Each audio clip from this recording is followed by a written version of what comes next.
From keeping human heads in a fridge and executing generals with an anti-craft airgun to transfusing virgin blood and sending half a city to a deserted island, these are the most evil dictators in world history, and some of what they did was so bad it got removed from most of the history books. But first, let's talk about Pol Pot, the Cambodian dictator who literally thought he was playing Civilization on easy mode, because this guy wanted to create a communist society without cities, money, or schools. He forcibly relocated people to villages where they chopped wood for 16 hours a day. Wait, didn't he play economic strategy games? That's exactly the opposite of how economies work. But it gets worse. He hated smart people. Even something as simple as wearing glasses was considered a sign of, bro, you're too smart. It could cost you your life. His gang, the Khmer Rouge, also sought to abolish Buddhism, the religion of 85% of the population. Monks were forced to take off their robes and work in communes, and many of them were killed. Imagine getting murdered just because you could see clearly. Absolutely insane. But King Leopold II of Belgium made Pol Pot look like an amateur because he turned the Congo into his personal piggy bank. He forced locals to harvest rubber and ivory, and those who fell behind schedule paid with their lives. But here's where it gets really messed up. He went even further, turning enemy hands into a form of currency. Bring one hand, get a reward. You can imagine what happened next. Thousands of one-handed peasants. The enemy? No need to search. They're always on hand.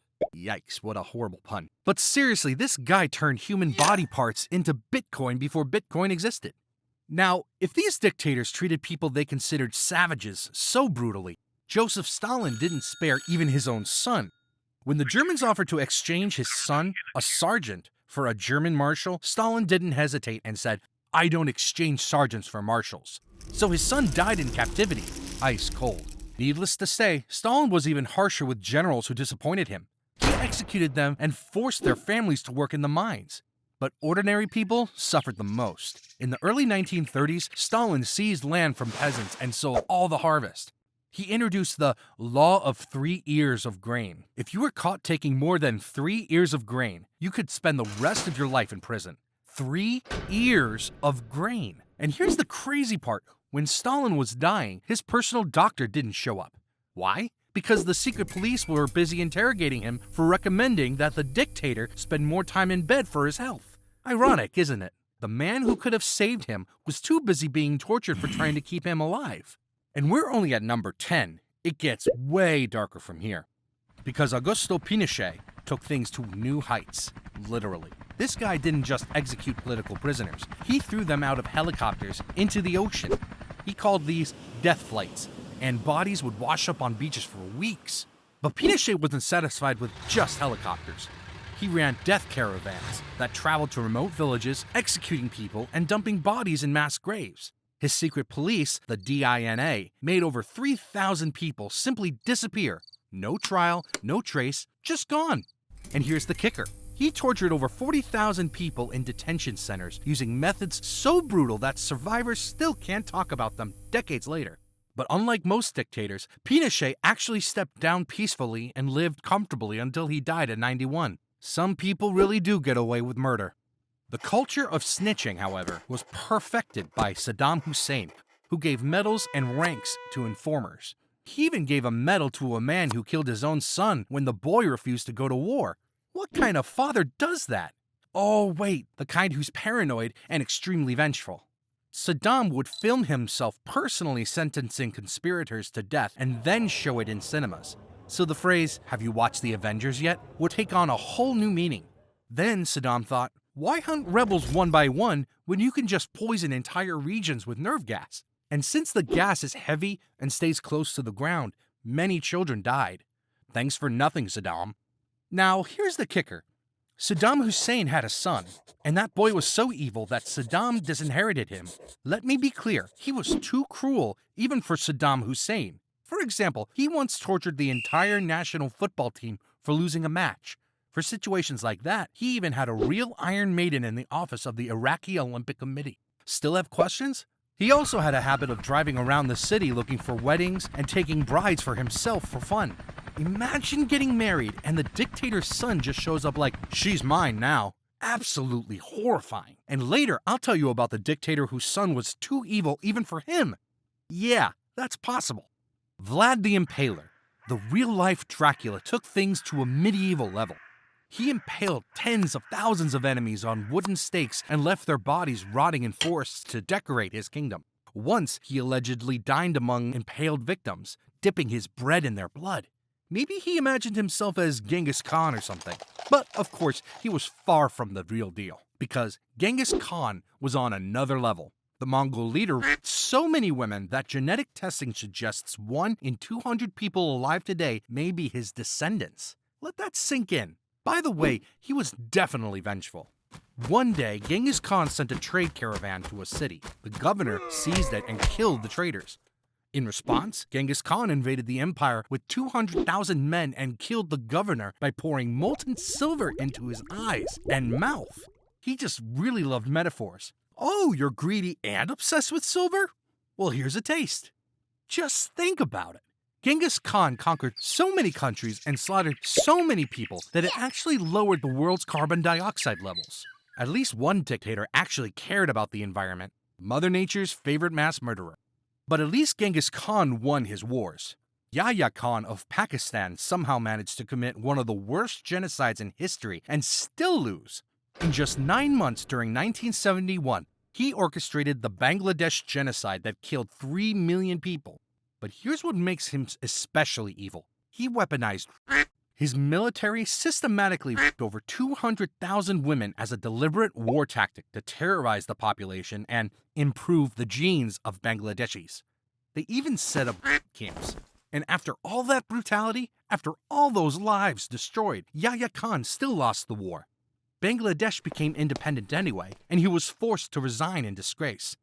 But if all the previous dictators could be called cannibals in a sense, the dictator of Uganda, Idi Amin, was a cannibal by nature. Not that it was a regular part of his diet, but he might eat a piece of someone just to intimidate others. And he kept the heads of his enemies in his home fridge and occasionally boasted about them. Imagine opening your fridge to grab some milk, and there's just a human head staring back at you. Amin's purges were so bizarre. If a former prime minister's last name began with O, he'd say, "Time to execute everyone with a last name starting with O." Why not? He also forced white businessmen to carry him through the streets, and when they struggled under his weight, he would jokingly say it was the new white man's burden. Come on, he even planned to build a Hitler monument, which already says a lot. Speaking of Hitler, we obviously can't leave him out. He created dozens of concentration camps where people were murdered by gas or firing squads. But Hitler didn't kill only Jews. He also made the T4 program, which involved the mass extermination of people with mental and physical disabilities. And the Nazi doctors carried out horrific medical experiments in the camps. Injections and vaccines, surgical experiments without anesthesia, not to mention the horrible experiments on twins, when doctors tried to learn how to make women give birth to more Aryan twins and triplets. Absolutely sickening. But here's what'll blow your mind. Mao Zedong killed more people than Hitler and Stalin combined. Many of his actions, besides being extremely cruel, were simply very stupid. He ordered the people of China to kill sparrows because they were eating grain. But since sparrows also eat insects, their extermination led to a locust plague that devastated crops and caused the death of millions. I'm not sure, but it almost sounds like one of those preschool questions about why ecosystems need balance. But who am I to argue with the great teacher, leader, and commander-in-chief? All titles Mao Zedong made people call him. Now brace yourself and don't say I didn't warn you. Mao Zedong suffered from venereal diseases, and when he infected women, propaganda claimed they should feel honored because the great leader had gifted them with, well, something disgusting. And this man, despite all the mass repressions and executions, had the nerve to say that his country was a democracy. Mao even encouraged people to express their opinions about how the country was run in a movement called the 100 Flowers Campaign. But once people spoke out against the government, they were arrested or disappeared without a trace. Now that's a plot twist. Please, tell me what you think. And then, boom, you're gone. The Italian dictator Benito Mussolini also had some strange habits. As a child, he was extremely active. At age 10, he got expelled for stabbing a classmate in the butt. Perhaps this influenced his later behavior, such as capturing homosexuals during his rule in Italy and sending them to faraway archipelagos. He was even worse when it came to his own family. When they publicly called him a dictator, he imprisoned his first wife and their son in an asylum, where they were murdered after repeated coma-inducing injections. Family values, am I right? Kim Jong-il also liked exiling people far away, though his motivation was different. And coming up, you won't believe what one dictator did to short people just because of his own insecurity. You see, he was only 5 feet 3 inches tall, and like many short men, he had insecurities about his height. He came up with a solution: send short people to islands to die quietly so they wouldn't spoil the view of North Korea's capital. Imagine being deported for being short. That's next level insecurity. He also took about 2,000 beautiful women who became part of the pleasure squad and provided entertainment and services for top officials. But I don't think the high-ranking officials lived peacefully either. One day, Kim Jong-il had his agriculture minister executed by firing squad during the North Korean famine. When the famine got worse, he even had the minister's body dug up and executed again. Kind of like, hold on, I didn't finish speaking. He wanted to live a long life and even transfuse virgin blood into himself to stay young, but he couldn't escape death. Vampire vibes, anyone? Of course, it would be strange to think that Kim Jong-un wouldn't continue his father's legacy. And wait until you hear what the Kim family did with anti-aircraft guns and virgin blood transfusions. He also picked up the habit of pointing out his subordinates' mistakes in the most brutal way possible. A North Korean general was executed with an anti-aircraft gun in front of hundreds of people because he fell asleep in Kim Jong-un's presence. Can you imagine? You're tired, you doze off for a second, and boom! Anti-aircraft gun to the face. No second chances in North Korea. Kim Jong-un aggressively protected his position and tolerated no criticism, even from family.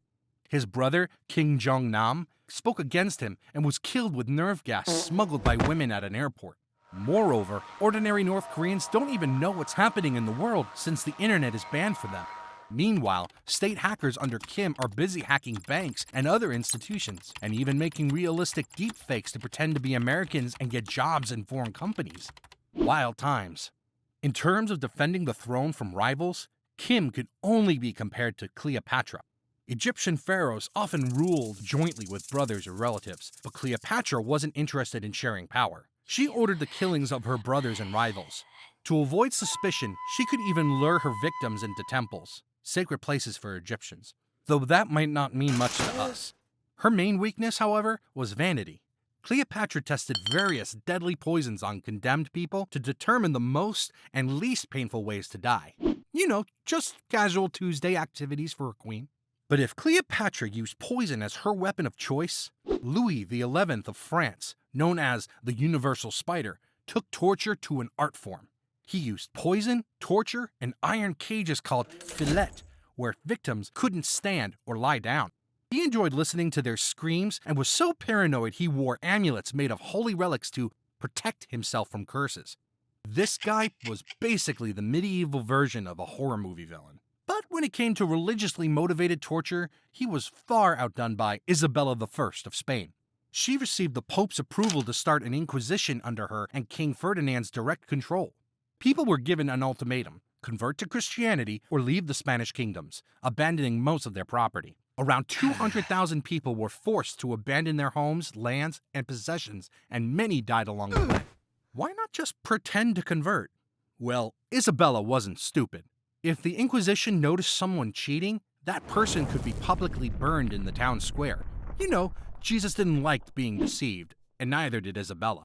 But when Columbus discovered America and thousands of indigenous people were enslaved, Isabella somehow forgot to ask Jesus if it was okay. Convenient, right? And if you think Isabella's religious executions were brutal, Christian II of Denmark, known as the Cruel, took dinner parties to a whole new level. After conquering Stockholm, he invited Swedish nobles to a banquet. Sounds nice, right? Wrong. He had them all executed in what became known as the Stockholm bloodbath. He later imprisoned his own wife and executed her servants for disloyalty. Never trust a dinner invitation from Christian II. But that was long ago. What's far more terrifying is when modern dictators use medieval torture methods. Bashar al-Assad used at least 72 methods of torture in Syrian prisons.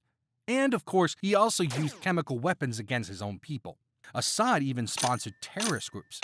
At one point, the Assad government controlled only about 20% of Syria's territory. The rest was occupied by ISIS militants. When you're sponsoring terrorists and they still take over 80% of your country, you know you've messed up. And while Assad was busy losing control of his own country, Nicolae Ceausescu of Romania had a different priority: paying off debts while his people starved. He lived in palaces, banned contraception to boost population, and built a massive people's house using forced labor. It's one of the largest buildings in the world.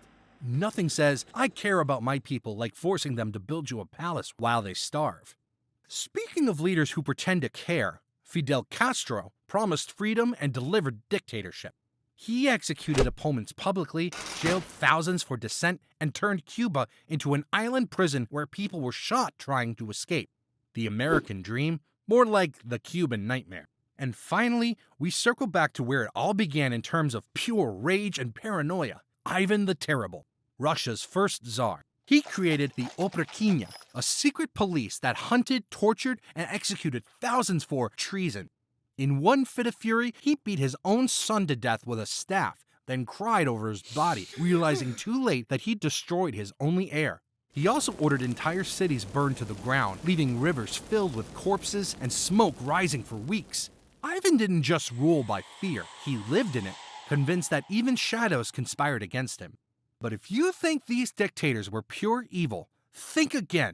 Because from loving dogs and filming blockbusters to protecting monks and launching satellites, some of the most evil dictators on Earth actually did good things. And some of them are so touching that they could bring tears, even to their haters. So click this video right here to see the other side of history's worst people.